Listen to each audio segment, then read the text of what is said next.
We decided to meet up and nasa highway pa lang ako para sunduin niya. And when I saw him, shit! Basang-basa na ako! In today's episode, kinain niya ang tilapia ko at ang sarap. Kip.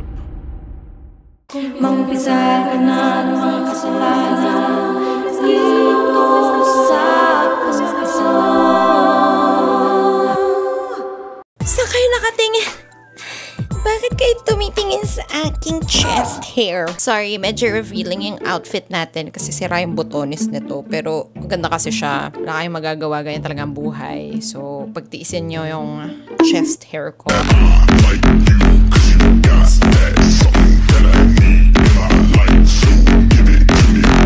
Are you lost, baby girl? Sit down. Share ko lang, wala pa akong napipiling iko-content. Napapressure ako! Hi, Ate Bems. Yung asawa ng tita ko na taga Ilocos, nagdala ng isang box of mangga and other fruits. Paubos na yung ibang prutas doon and sawa na rin ako sa kanila, so ang nag-catch ng attention ko ay yung mangga. Pero ayoko yung mangga na hindi hinog, yung maasim. Gusto ko yung matamis. So ang ginawa ko kinagatan ko ng maliit yung mga mangga para makita kung hinog na ba sila or not. When I say maliit, literally, 2 ngipin lang yata yung pinangkagat ko sa mga mangga. Sorry hindi mo ba inisip na meron pang mga kakain dun sa mga manggang yon pero kinagat mo na kahit na maliit lang yon? Alam mo yung hindi nagtatouch yung labe? Paano yung 2 ngipin? Parang yung kaya ka 1 ngipin lang Bakit ang pangit ko? Yung nanginginig pa yung labe. Very classy nga talaga. Wala akong nakitang ripe kaya tinigilan ko na. Pero sa totoo lang bakit mo ginagawa yun? What if may gustong kumain pa ng mangga? Parang that's so nasty and so unhygienic. Ba't hindi mo na lang i-feel yung mangga? Diba kapag hinog na, malambot? Fast forward, kinabukasan want ko ulit kumain ng mangga. Pero pagtingin ko sa pinaglalagyan ng mga fruits, wala na yung karton. So I asked my tita kung nasa na yung mga yon. Sabi niya, tinapon na. Lahat kasi may kagat na ng daga. Baby dagat? Bisu! Nang hinayang ako nun. Then, nung nagtapon ako ng basura around afternoon, nakita ko yung mga mangga. Nakita ko nga na yung kagat, yung kinagat ko. Hindi siya galing sa daga. Want ko sana kuhanin pero nasa basurahan na siya. Yung mangga almost half pa ng box na may pagkalakihan. Until na wala pa rin nakakaalam sa kanila. Sayang yung mga mangga shit. Huwag mo nang kagatin. Himas-himasin mo na lang. This story is actually the most embarrassing shit I've experienced in my bembang moments. So my story po started when I shared the post about Grab Badoodles Day with the caption na, sino papahawak dyan? At hindi kayo nahihiyang mag-share ng mga ganon kasi nasa Facebook din yung parents ko Pati yung mga teacher ko ng high school, friends ko sa Facebook, hindi ako pwede mag-share ng mga ganyan. And this guy commented, Ako! I stalked his timeline and Ate Bebs, nakita ko palang mukha niya, lalabasan na ako Parang mapapaaga ata ang ating palette cleanser. Sabi ng mga tao ay hindi na daw umi-effect ang palette cleanser ko sa inyo. So papalitan ko na lang. Alam ko na, magbibigay na lang ako ng joke sa inyo. Anong ginagamit na mura ng isda kapag nagkamali siya ng direksyon ng pagsiswimming niya? Ay, fish key! So for the first time in my life, ako yung nag-first move and nag-chat ako, location, ? Para mag-grab ko na ang badoodles niya.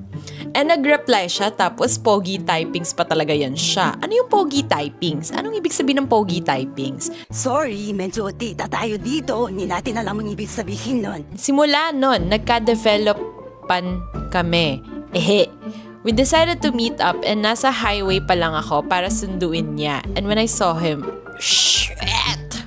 Basang-basa na ako! Ate, sobrang bogli mo. Sobrang bogli mo Parang okay ka lang. Kailangan mo na tubig?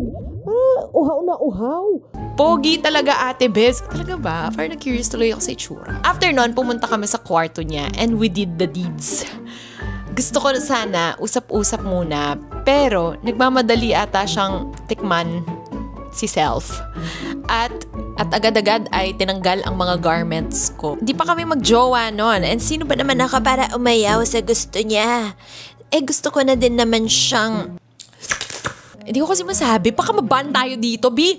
Pagkatapos nun, nagtuloy-tuloy talaga ang relasyon namin hanggang umabot na ng 2 years. Patuloy pa rin kaming nagbebembangan. And eto na. Magjowa na kami nito. And gusto namin magbembangan. So, nag-kiss kami, ate. And then, hinawakan niya ang ko. Wait lang, bakit kailangan ng details? Hindi ko po kailangan ng details. OA tayo sa details ha. Parang ayoko nag-i-imagine. Hinawakan niya ang mga bulubundukin ko. Tapos, syempre, ko na din. Kinain niya ang tilapia ko at ang sarap. Pagkatapos nun, it's my turn. So, sinupsup ko ang kanyang banana. And ate, kahit matagal na akong nakakatikim ng banana niya, di pa talaga ako sanay sa haba at laki. At dahil nagustuhan niya, tinulak niya talaga ako hanggang nasa throat ko na ang kanyang badoodles. Na-endure ko naman para masatisfy siya. Pero patuloy pa rin ako sa ginagawa ko. Kaso na-choke ako, ate. Hanggang sa may lumabas. Alam niyo, nakikita niyo yung pagmumukha ko, parang napapaganyan ako. At ang lumabas, mga ate, hindi ang gatas ng lalaki, kundi ang kinain na pagkain ni ate girl. Pikit pa siya nun kasi nasasarapan siya. Tapos sabi niya, Bakit parang ang init? tapos tinignan niya ako. Ate, gusto ko na lang talagang mawala kasi hiyang-hiya ako kasi sumuka ako. Baka kasi sobrang busog na busog kasi. Pero ako nga, pati pag natututbrush ako, nasusuka ako. Siyempre yung tongue mo, kailangan mong i-brush, diba? Tapos, pang ganyan na ako. Pagkatapos doon, humanap siya ng pamunas. Like, he really picked it up like how you picked a tae ng dog. Yeah! So, wait lang, ang lumabas ay buo pa, ganon? Hindi ka ba nag-chew? Yung buong chicken leg yung lumabas, no? Di mo lang bits and pieces, buong chicken leg yung lumabas, no? Sabi ko, OMG! Sorry, love! Hala, nakakahiya!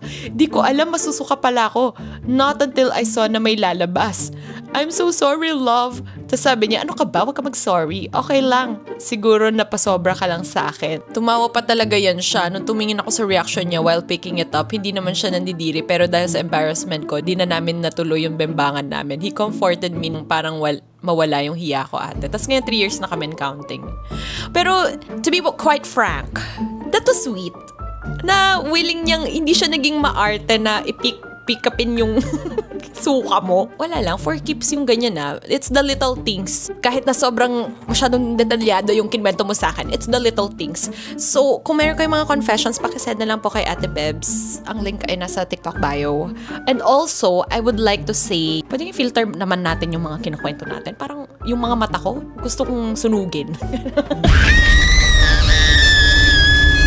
Ito na yung palate cleanser kasi masyadong masakit sa ulo at masakit sa tenga. Yung mga narinig natin today. Palate cleanser!